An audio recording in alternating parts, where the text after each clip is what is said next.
जय भगवती। जय श्री कृष्ण। पिछले सत्र में मैंने चर्चा की थी प्रबोधनोत्सव के बारे में। किस प्रकार राजा बलि ने भगवान श्री हरि को अपने पास पाताल लोक बुला लिया था और भगवती लक्ष्मी ने उन्हें राजा बलि को अपना भाई बनाकर श्री हरि विष्णु को वैकुंठ तक वापस ला सकी। आज हम सभी चर्चा करेंगे ज्योतिष विद्या के बारे में।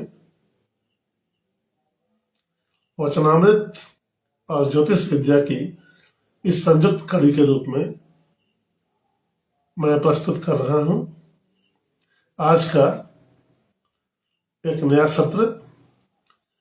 12 भावों में हम जन्म कुंडली देखकर क्या क्या भविष्यवाणियां करते हैं। किसी की जन्म कुंडली में 12 घर होते हैं, 12 भाव होते हैं और उन 12 भावों का क्या महत्व है, क्या प्रभाव हमारे जीवन पर पड़ता है, इसी विषय पर आज हम चर्चा करने के लिए आए हैं। सबसे पहले देखें कि ज्योतिष क्या है। ज्योतिषम वेद चक्षुश्च, वेदों का निचोड़, वेदों का सार जो एक आंख की तरह है, हमें अपने जीवन को, अपने भविष्य को देखने के लिए जिस प्रकार एक प्रकाश की, एक रोशनी की जरूरत पड़ती है, उसी प्रकार ज्योतिष भी एक ऐसी विधा है जो हमें हमारे जीवन के सभी पहलुओं का अध्ययन कराती है। प्रारंभ में ब्रह्मा जी ने अपने पुत्र नारद को इसका ज्ञान दिया था। नारद ने एक प्रसिद्ध ग्रंथ का निर्माण किया, नारद संहिता, जिसमें होरा शास्त्र पर बहुत विशद विवेचन किया। आज जो हम शादी विवाह में वर और कन्या की कुंडली मिलाते हैं, उसका मूल रचनाकार महामुनि देवर्षि नारद ही है। इसके पश्चात भृगु ऋषि ने भृगु संहिता की रचना की और उसके बाद पराशर मुनि ने इसे प्रचारित किया। लंकाधिपति रावण भी ज्योतिष का महान विद्वान था। रावण संहिता एक ऐसा ग्रंथ है जिसमें ज्योतिष पर काफी चर्चा की गई है। एक प्रसंग है, भृगु ऋषि भगवान श्री हरि नारायण से मिलने वैकुंठ पहुंचे। उस समय भगवान शयन कर रहे थे, योग निद्रा में थे। भगवती लक्ष्मी उनके चरण दबा रही थी। ऐसा विदित है कि भृगु ऋषि, दुर्वासा ऋषि, ये सब बड़े ही क्रोधी प्रकृति के ऋषि हैं। जब भृगु ऋषि वहां पहुंचे तो भगवान को शयन करते देखकर उन्हें काफी क्रोध हुआ। देवता भी ब्राह्मणों की प्रतिष्ठा का ध्यान रखते हैं। एक श्लोक है, देवाधीनम जगत सर्वम मंत्राधीनम च देवता तन मंत्रम ब्राह्मणाधीनम तस्मात् ब्राह्मण देवता।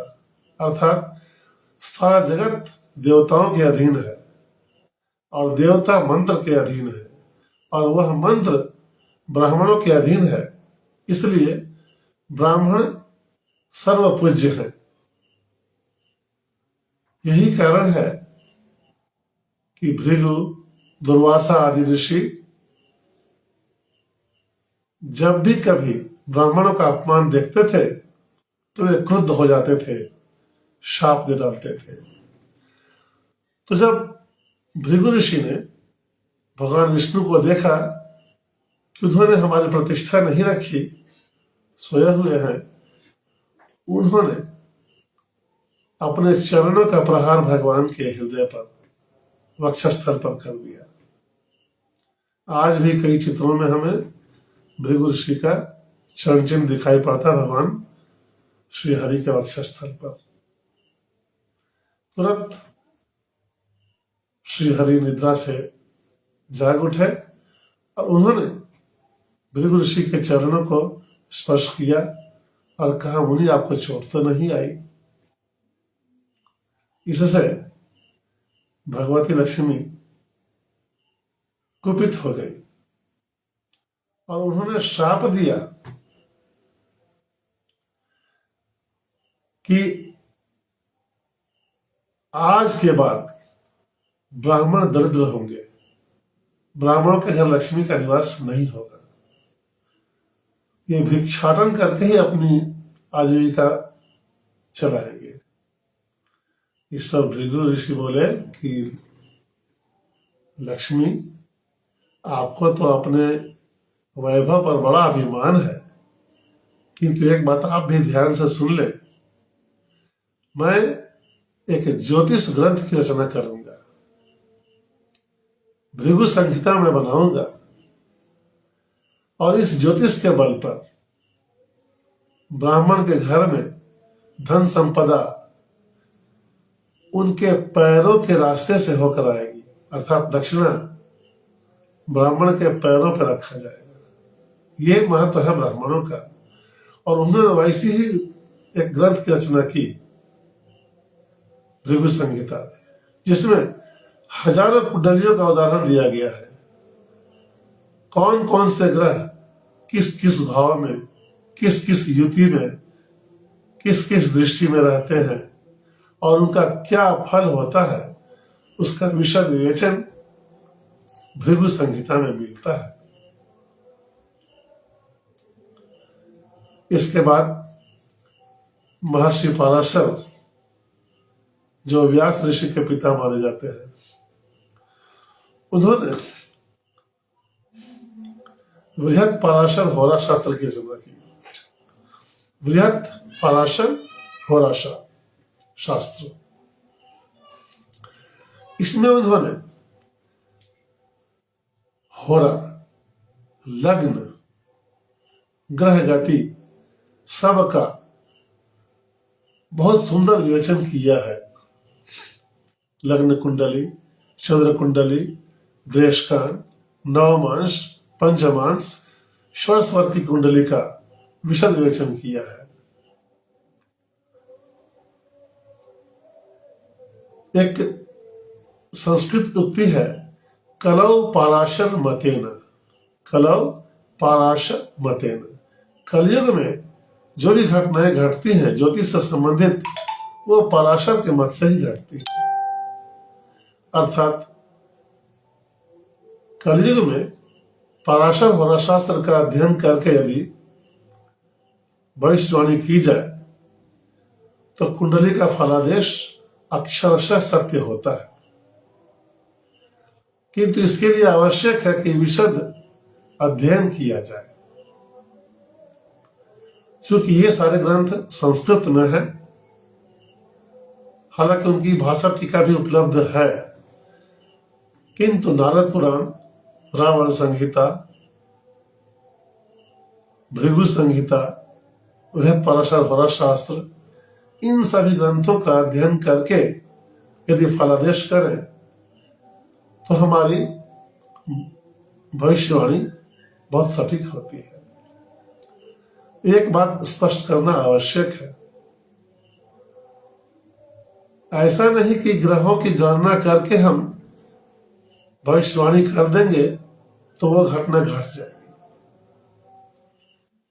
एक भविष्यवाणी के पीछे कई कारण देखने पड़ते हैं, जिसमें 12 भाव है और 12 भावों का अलग अलग गुण धर्म है। 9 ग्रह है, 9 ग्रहों का भी अपना अपना विशेष लक्षण है। इसके पश्चात 27 नक्षत्र है। इन सब का भी अध्ययन करना पड़ता है। षोडश वर्ग की कुंडली में किस किस कुंडली में कौन कौन से ग्रह कहाँ कहाँ अवस्थित हैं, इसका ध्यान रखना पड़ता है।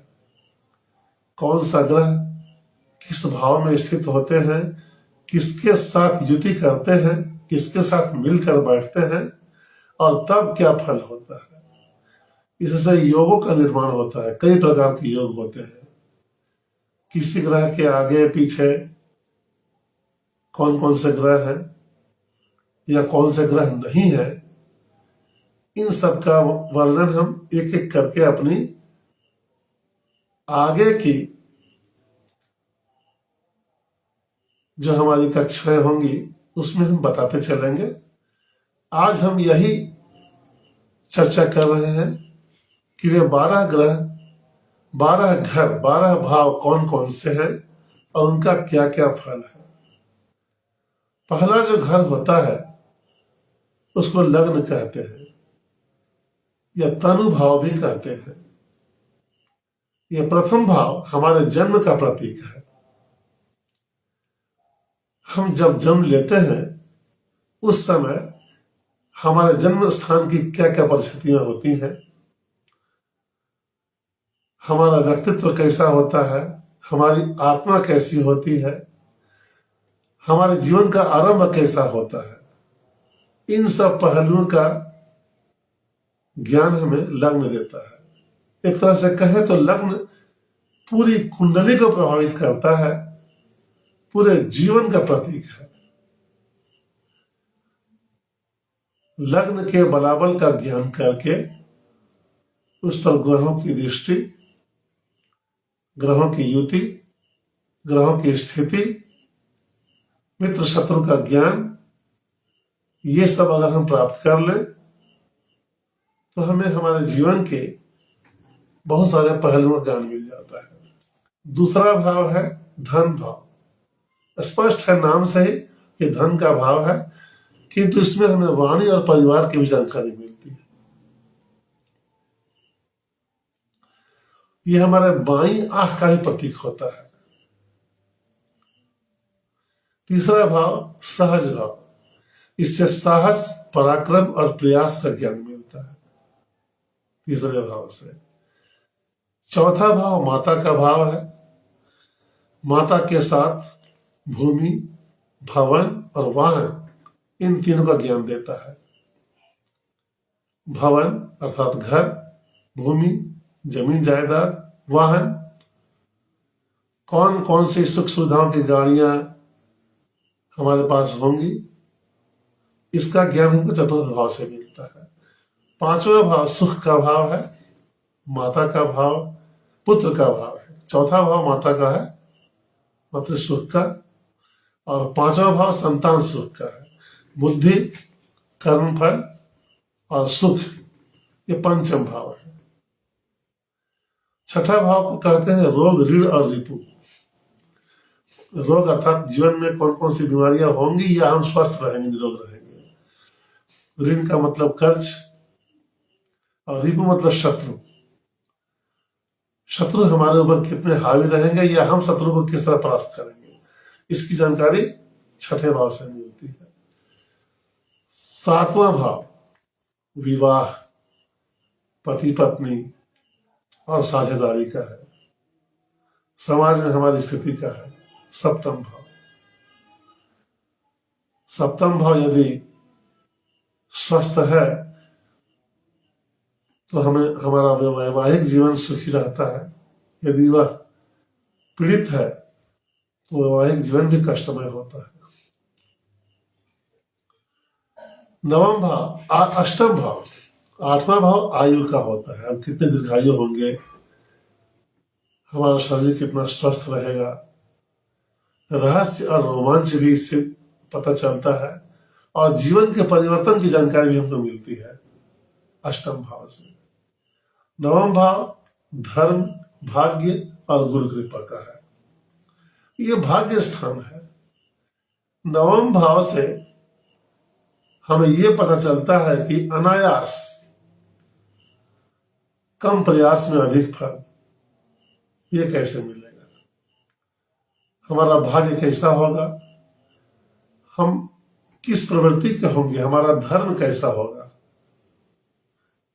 और गुरु की कृपा हम पर कैसे प्राप्त होगी, गुरु की वाणी से हम कितना लाभ उठा पाएंगे, ये हमको नवम भाव बताता है। दशम भाव कर्म का है, कार्य क्षेत्र का है, विद्या और पिता का है, और हमारी प्रतिष्ठा का है। कैसी नौकरी होगी, पदोन्नति कब कब होगी, पिता का सुख कितना मिलेगा, इन सब बातों की जानकारी हमें दशम भाव से मिलती है, कर्म भाव से मिलती है। एकादश भाव लाभ का भाव होता है। लाभ, मित्र और इच्छाएं, हमारी इच्छाएं कैसी होंगी, उनकी पूर्ति कैसे होंगी, हमारे जीवन में लाभ के रूप में क्या क्या मिलेगा हमें, हमारे मित्र कैसे होंगे, इन सब की जानकारी 11वें भाव से होती है। अंत में 12वां भाग है, यह व्यय भाव है, खर्च का भाव है। हम कितना अर्जित करेंगे और कितना हम व्यय करेंगे। 11वां भाव जहां लाभ के बारे में बता रहा है, 12वां भाव वहां व्यय, खर्च के बारे में बता रहा है, त्याग। अगर राहु रहता है 12वें भाव में तो वस्तुएं छीन ली जाती हैं, और केतु होता है तो हम त्याग कर देते हैं। ये मोक्ष का भी द्वार है 12वां भाव, इससे मोक्ष की जानकारी मिलती है। जहां प्रथम भाव जन्म की जानकारी देता है, वहीं 12वां भाव मोक्ष की जानकारी। मतलब इन 12 भावों से हमें जन्म से मृत्यु पर्यंत सारी घटनाओं का प्रत्यक्ष ज्ञान हमें जन्म कुंडली करा देता है। यदि अच्छी तरह से जन्म कुंडली का अध्ययन किया जाए तो हम बहुत सी जानकारी प्राप्त कर सकते हैं।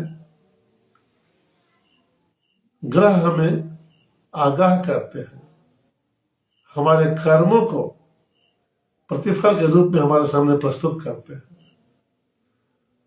हमारे पूर्व जन्म के कर्म, इस जन्म के कर्म, माता और पिता के कर्म, ये मिलकर हमारा प्रारब्ध बनाते हैं, और जन्म कुंडली इसी का प्रतिरूप है। जन्म कुंडली हमें यही दर्शाती है कि हमारे जीवन में कौन कौन सी बाधाएं, कौन कौन से संकट आने वाले हैं, या कौन कौन से लाभ मिलने वाले हैं। यदि कोई विद्वान ज्योतिषी इसका सही आकलन करे तो बहुत कुछ हमें मार्गदर्शन करा सकता है। हो सकता है हमारी कुंडली में अच्छे अच्छे ग्रह हो किंतु दुर्बल हो, उसका लाभ हम नहीं उठा पा रहे हो। उस स्थिति में यदि हमें हमारी कुंडली की जानकारी हो जाती है और उसका हम उपाय कर लेते हैं तो हम लाभ उठा लेते हैं। अज्ञानतावश हम कष्ट उठाते रहते हैं। कई लोग प्रश्न करते हैं कि मेरा बना हुआ काम बिगड़ जा रहा है, बनता हुआ काम नहीं हो पा रहा है, अनेकों समस्याओं से ग्रस्त हैं, संतानोत्पत्ति नहीं हो पा रही है, या संतान हुई तो वे अच्छा नहीं कर रहे हैं। इन सब को जानने का श्रेष्ठ और सरल उपाय ज्योतिष शास्त्र है। तो हम इस पर और भी आगे चर्चा करेंगे। हमारा अगला जो सत्र होगा उसमें हम ग्रह की दशाओं का वर्णन करेंगे। कौन कौन से ग्रह अपनी दशाएं कैसे दिखाते हैं और उनकी दशाओं में क्या फल मिलता है, इसकी चर्चा हम अगले सत्र में करेंगे। तब तक के लिए जय श्री कृष्ण, राधे राधे, जय भगवती। आप सभी का समय आपके अनुकूल हो, सुख शांति रहे, यही भगवती से प्रार्थना है। जय भगवती।